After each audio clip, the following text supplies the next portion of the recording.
All right. Hey, kiddos. We're going to do our lesson just a little bit differently today. I'm going to record myself teaching you from my computer here at home, and you are going to listen and take notes, and it's going to be awesome. So today we are on page 19. We are going over Module 4, Expressions and Equations. So your first topic is order of operations. And you can see within the order of operations, there's a certain order you have to follow to solve your multi-step problems. So in order, you solve your groups first. Those are all of your things in parentheses and brackets. You have exponents, which we have gone over those. That is your x to the power of 3 or to the third power. Multiplication and division are grouped together, and then addition and subtraction are grouped together. And you do have this in your notes, and you also have it on the board. So let's take a look at our first example here and solve this one together. So we have, make sure my pen is working here, 2 to the third power divided by 4 plus 3 parentheses 2 plus 5 parentheses. So we follow the order of operations to solve this equation. Since we have our groups here and we have our exponent here, we're going to go ahead and do both of those. So start with your grouping. 2 plus 5, we're going to keep that in parentheses. That gives us 7. And then we're going to come over here and do our exponent, 2 to the power of 3. That means I'm going to multiply the 2 3 times to itself. So that's 2 times 2 times 2. So 2 times 2 is 4, times 2 again is 8. So that's going to be 8. And then bring down everything else. Divided by 4 plus 3. And this looks extra sloppy. Let me try to do that one more time. So that's, nope, come back. Okay, that is 8 divided by 4 plus 3 in parentheses 7. Okay, so now I've done my groups, I've done my exponents. Even though the 7 is in parentheses, I've solved everything. So now I can move to my next step, multiplication and division. So here I have my multiplication, 3 times 7, which is 21. I have my division here, 8 divided by 4, which gives me 2. And then just bring down that plus sign, and wow, this is really, really messy. So 2 plus 21 gives me a total of 23. That is 23. And that is how you solve using your order of operations. Your next example, let me get rid of that, move this down, is simplifying your expressions. And you probably hear Dozer drinking his water. I'll show you him in just a little bit. He's starting to get a little sleepy. It's almost bedtime. So when you are simplifying your expressions, there's a couple vocabulary words we need to remember. You have a variable. A variable is the letter that represents an unknown number. So that's not and, it's just an unknown number. A coefficient is the number that's in front of a variable. So let's say if I have 3C. My variable is C, that's the letter here. The coefficient is that number 3 that's in front of the variable. And they are attached by multiplication. So remember, when we have two variables side by side, or a number and a variable side by side, then that means we're going to multiply them. Exponents is the number indicating repeat multiplication. So m to the power of 4, that is a terrible 4. Yes, I'm using black still, go away. M to the power of 4. Your exponent is 4, which means I'm going to multiply m 4 times to itself. And I'll just go ahead and add that one. So that's m times m times m times m gives me m to the power of 4.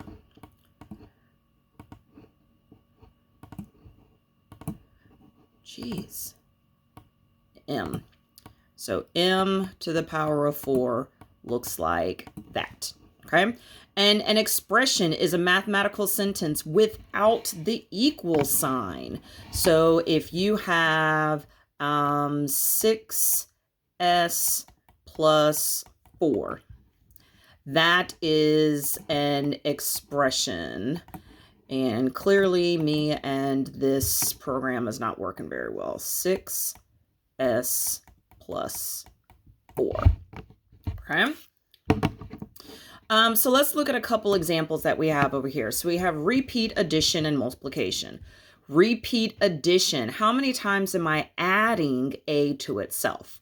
That's 1, 2, 3, 4, 5, 6 a's. So that's going to be 6 times a, because I'm adding a to itself 6 times. So that is 6a for your first one. The next one, we have repeat multiplication. And repeat multiplication, we just said over here, is when we use our exponents. That's a number or value being multiplied by itself so many times. So we have a being multiplied to itself 1, 2, 3, 4, 5, 6 times. So that's going to be a to the power of 6 because it's being multiplied to itself 6 times. And then here we have an equation, but you'll notice we have coefficients and variables, but they're all the same. So this is when you combine those variables. So 2a's plus 5a's plus another a. And because all of these variables are the same, I can go ahead and combine them. So 2a plus 5a is 7a plus another a gives me 8. Ooh, that's a fancy 8. 8a. Because that's 8 being added to itself 8 times, just like we did up here. All right. Distributive property. Let me choose a different color here. Distributive property. Remember, we used the example of the Amazon truck. Mine will be here Tuesday. Yay. Your Amazon truck, when it leaves the warehouse, it has a list of all these places it has to go to drop off everyone's stuff. So you have your truck that's stopping at house A, dropping off their things. It also has to go to house B to drop off their things. Now, the truck is not going to stop here because that's not being multiplied there. That's not on their list. This is, let's say they got to stop for gas, okay? This is something totally separate. So we're not going to multiply 3 by your 10 here. So go ahead and multiply those. 3 times 2x gives us 6x. Bring down your plus sign. 3 times 5 is 15. And then you're just going to bring down minus 10. Now from here, you'll notice you have your like terms. 15 and 10 are just numbers. There's nothing special about them. So you can go ahead and subtract those. And that gives you a final answer of 6x. 15 minus 10 is 5. So you're going to keep your plus sign and 5 there. That's your difference between 15 and 10.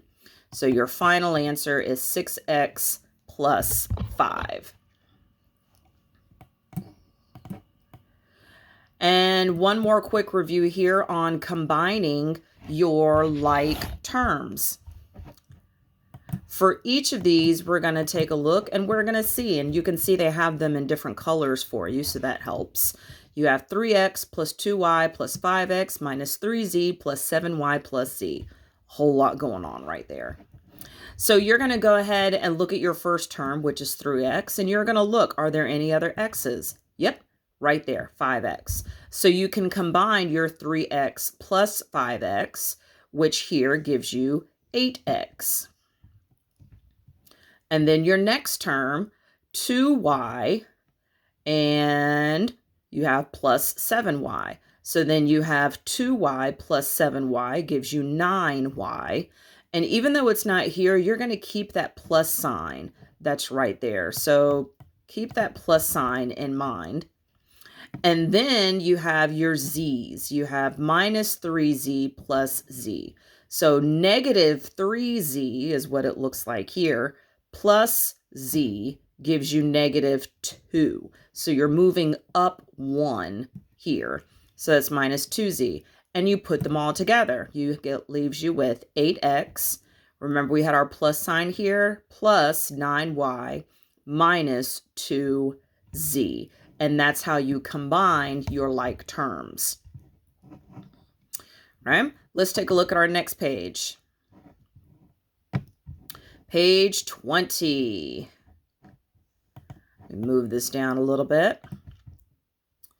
Evaluating expressions. So when you're evaluating an expression, you still have to follow the order of operations. Solve each of these in order. And they give you a value for x. We kind of forgot to add that in there. So where it says when equals 3, that's supposed to be when x equals 3. So let's go ahead and solve. First thing, I'm going to plug in my values. So I know this x equals 3. So that's going to be 3 to the power of 2 plus 2. Oops, that's not x. Sorry, got ahead of myself. That is supposed to be x is 3. So I'm going to multiply that 2 by 3 minus 2. Okay, so now I plugged in my values and I can go back and solve. So 3 to the power of 2, that's 3 times itself 2 times. So 3 times 3 is 9, plus 2 times 3 is 6. And then bring down my minus 2. And then addition, and addition, oh, what just happened? Okay, whoo, that was close. I thought I lost all my work. So let me bring this back down. It wouldn't let me take that little line away. So I'm going to go ahead and leave that line so I don't end up messing this all up.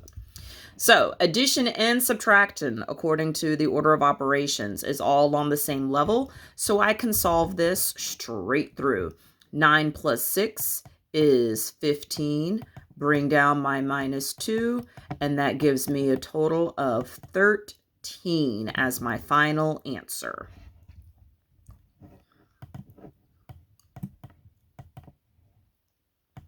How to solve one-step equations. Using an expression is a mathematical sentence with an equal sign. So, that's not right. An expression is a mathematical sentence without an equal sign. An equation is a sentence with an equal sign. So this was another typo. So that's not an expression, that is an equation. So in your notes, cross out where it says expression, because an expression is a sentence without an equal sign. An equation, let me come back over here so you can see, equation is a mathematical sentence with an equal sign. So sorry about that. I'll have to bring that up so we can get that changed for next year. So now let's go ahead and solve these. In order to solve your equations with an unknown value is when you use your inverse operations. So if your sentence is telling you to add, you're going to subtract in order to determine what that missing value is. So if I'm adding 5 to x to get 20, that means I'm now going to subtract 5 from both sides to figure out what x is. So 5 minus 5 cancels itself out, and then bring down my x equals, and then 20 minus 5 is 15. And this is so messy. I'm not liking this program, but the other one wouldn't work. So subtract 5, that cancels, and x equals 15. All right, so our next one, x minus 5 equals 20. If it has me subtract, that means I'm going to add that 5 back in. So 5 or negative 5 plus 5 brings me to 0, so that cancels out. Bring down my x equals 20 plus 5 is 25. Now your bottom two, even though it is multiplication and division, you're going to solve it the same way. If I'm multiplying 5 times something to get 20, then I divide 20 by 5 in order to determine what that x value is. So 5 divided by 5 cancels itself out, and that leaves me with just the 1x equals, and then 20 divided by 5 is 4. And you can plug that value back in, see if it makes sense. 5 times 4, does that equal 20? Absolutely does. So we got it right. And then our last example, x divided by 5 equals 20. So if I'm taking a number and I'm dividing it by 5 to get 20, then I'm going to multiply the whole thing by 5 again. So 5 times both sides. 5 over 1 times x over 5. Those two 5s cancel out, and I'm left with just x, and I'll explain this in class again if you guys need me to, equals, and then I have 20 times 5 is 100. Oh, here comes the beastie. Let's say hi to Beastie. Hi, Pumpkin. Say hi. Are you ready to go to bed, old man? Yes, you are. Let me finish this and then we'll go out. Okay? All right. Let's finish this up so Dozer can go outside and potty before he goes to bed. All right. Inequalities on a number line. We kind of did this a little bit yesterday in class, so we can get through this one pretty quickly.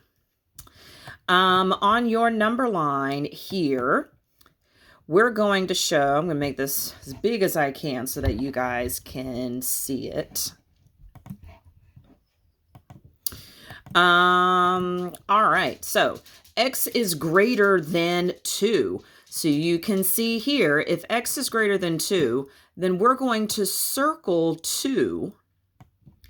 And then you're going to draw your arrow all the way down to the end, just like they showed here, but we're going to do it on the other line, on the number line. And it says 2 is not included because x does not equal 2, x is more than 2. So we're going to leave that circle open, showing that x is not equal to it. If x is less than or equal to 10, then you would circle your 10 and then color that in, hopefully neater than I just did.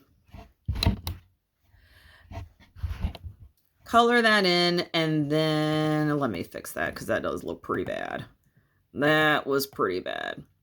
So color that one in, and then your arrow is going to go all the way back to the other side because x could be 10. 10 is included in the set because it could be equal to 10 or it could be less. I'm coming, Dozer. X is greater than or equal to 7. So here you have your mark in the center between 6 and 8 because there's not an actual 7 there. And that is equal to, so I'm going to color that in and draw my arrow all the way down. Then x is less than 3. So again, 3 is between 2 and 4. So that circle is going to go right in the center. Now, x is not equal to 3. So we're not going to color in that circle. It's just going to be an open circle and showing that it's all the way to the end. And there is one more example that I want to show you guys in class, because sometimes we will see that your number and your variable are written backwards. So it might say, let's say 7 is greater than x. And when you're putting that on a number line, it can be a little difficult to understand. So I'm actually going to use this one here since we already have a number line. And I'm going to show you how that would look. So what you can do when you have your number listed first in front of your variable, just read it backwards and it will make more sense. So instead of reading it 7 is greater than x, and you're scratching your head trying to figure out how am I going to graph that, read it backwards and you'll know that x is less than 7. So now you can pinpoint your 7, circle it, and then know that x is going to be less than that. So anytime your value, your number is listed first before your variable, just read it backwards and that'll help it make a little more sense for you.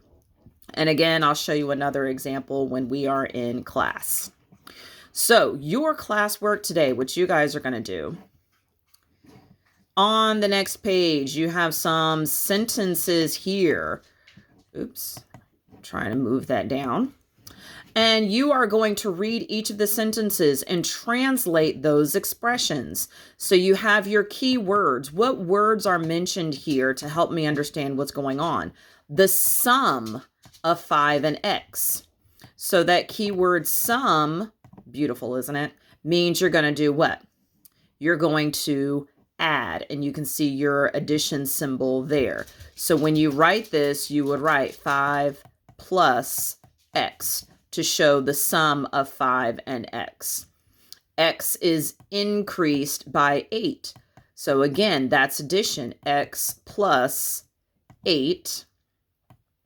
And then your last one, 5 more than a number x. So whatever x is, you're going to add 5 more to it. So, oops, sorry. There's all of those. Your 5 plus x, the sum of 5 and x. X is increased by 8, so x plus 8. And then 5 more than a number x, x plus 5, or 5 plus x. Either one is the same, because remember, you can add in any order. All right, so I'm going to let you guys work on the rest of this with your groups, and we will check them together and see how you did. All right, go for it.